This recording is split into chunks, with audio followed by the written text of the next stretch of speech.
qui m'a surpris ou ce que j'ai aimé le plus aussi, c'est le rêve de Léa, qui montre bien la relation qu'il peut y avoir entre les habitants et la Garonne.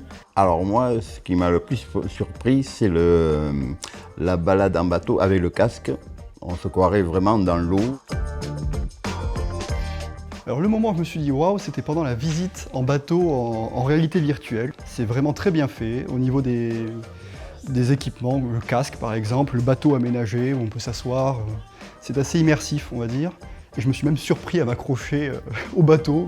J'avoue que j'ai un peu le mal de mer généralement, donc j'ai vécu ça comme ça, voilà.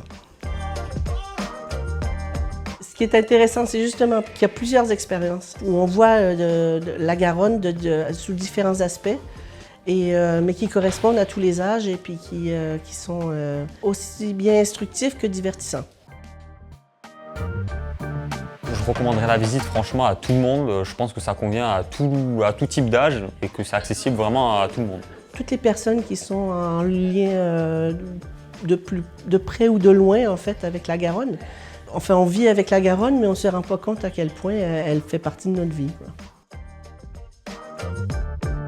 Ce qui distingue Foulte-Garonne de notre site de visite, c'est qu'il y a véritablement ici une culture de la Garonne qui n'est autre que la culture du village et de ses habitants depuis plusieurs siècles et qui en même temps montre et appelle une certaine solidarité qu'il y a eu et qu'il y a toujours aujourd'hui et qu'on nous montre à travers la visite en réalité virtuelle ou avec la petite Léa.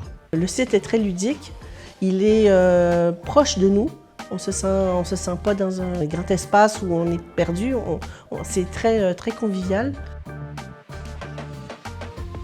Je dirais qu'il peut y aller pour découvrir des choses intéressantes, pour voir qu'est-ce que s'est passé vraiment à la Garonne.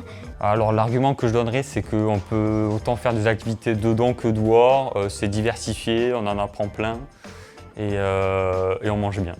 Je lui dirais que ça permettrait d'enrichir sa culture au niveau local, principalement.